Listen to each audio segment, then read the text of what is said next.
Hello everyone, today discuss about different irrigation technique. Different irrigation technique for raw irrigation. Raw crops such as pot potatoes, cotton, sugarcane, vegetable, etc. can be irrigated by furrow method. Water is allowed to flow in furrow open in crop rows. It is suitable for it is suitable for slopely lands where the furrows are made along contours. The length of furrow is determined mostly by soil permeability. It varies from 3 to 6 meters. In sandy and clay loams, the length is shorter than in clay, and clay loams water does not come in contact with the plant stems. Now, different irrigation technique, sprinkle irrigation, the sprinkler irrigation system is effective for irrigation on uneven lands and on shallow soils. Shallow soils means area ज़्यादा रहेगा. Now, it is also suitable to coarse sandy terrain and where the percolation loss is more and where as a consequence the frequency of irrigation required is more. Now, drip irrigation. Water is allowed to drip or trickle slowly through the nozzle or orifices at practically zero pressure. In this way, the soil in the root zone of crops is costly kept wet. Water is supplied at very low rate, 2 to 10 liters per hour. Irrigation efficiency is 90%. Now, animation of sprinkle irrigation.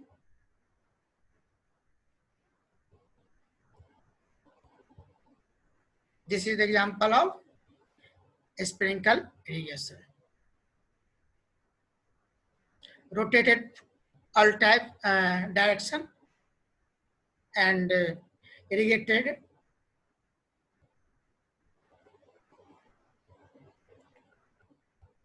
okay. Now animation of drip irrigation.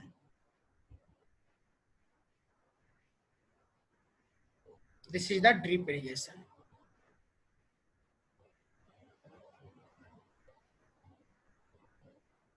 This animation is example of drip irrigation. Now, water requirements of crops. Crop period. It is the time interval between instant of sowing to the instant of harvesting. It represents the total time during which crop was present in the field. Base period. It is time interval between first watering before sowing, the last watering before harvesting. Harvesting is a very, very important term.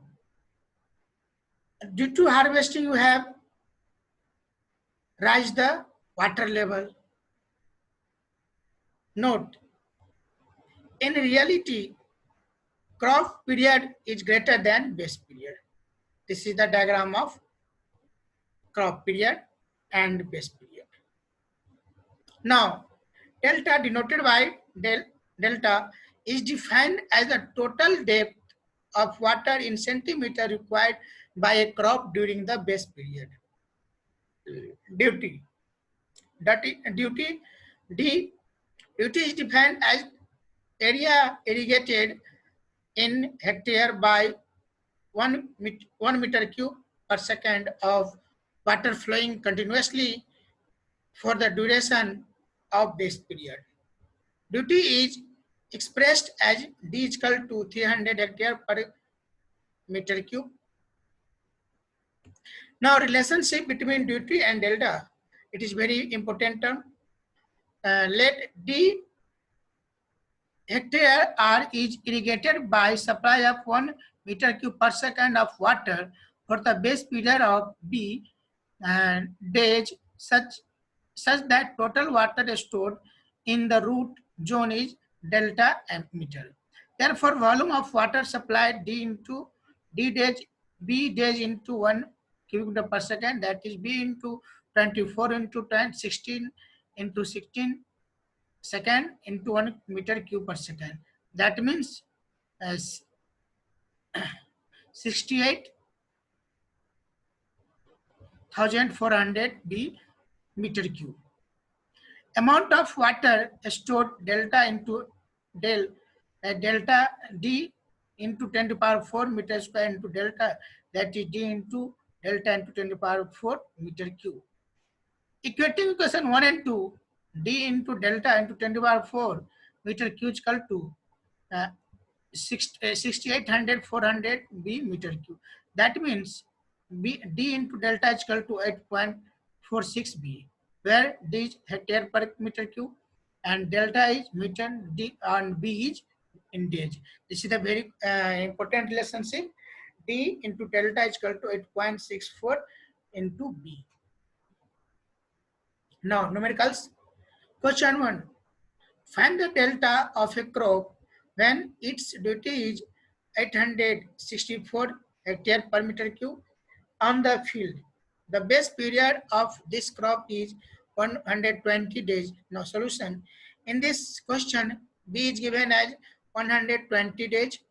D is equal to 864 hectare per meter cube. From relationship, delta is equal to 864 B by D, that is delta is equal to 864 into 120 upon 864.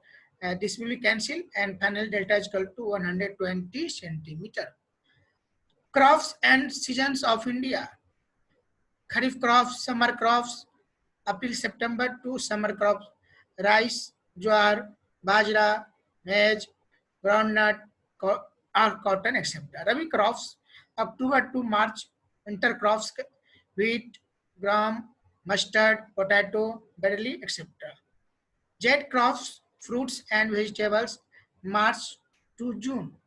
Now, intensity of irrigation, annually intensity of irrigation.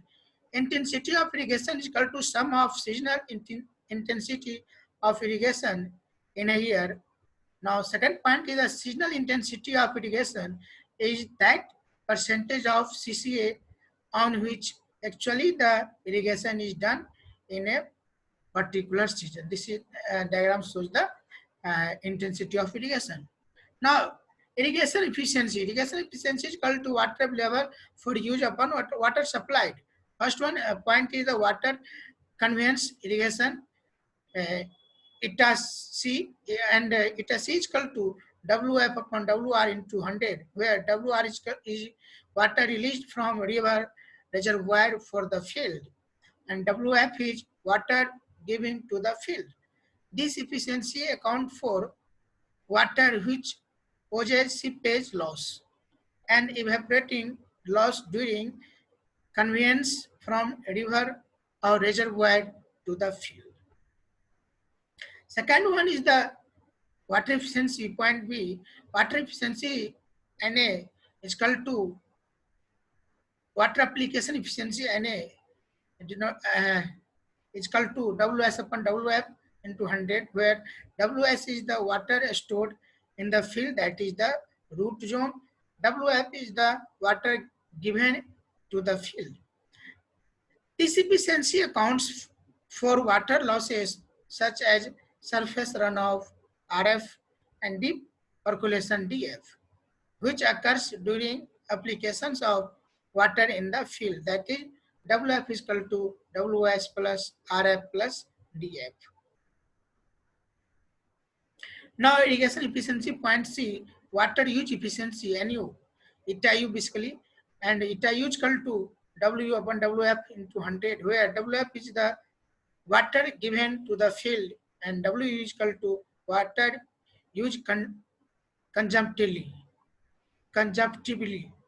W is equal to also leaching requirements plus pursuing requirements plus water store. Last one is the D and D, water store efficiency. That is eta S is called Ws upon Wn into 100, where Ws is the water stored in the field, that is in the root zone. Wn is the amount of water to be stored in the field such that moisture content is raised to field capacity Fc. And Wn is the total water required up to Fc, that is available moisture content before irrigation. Okay, thank you. These are the references.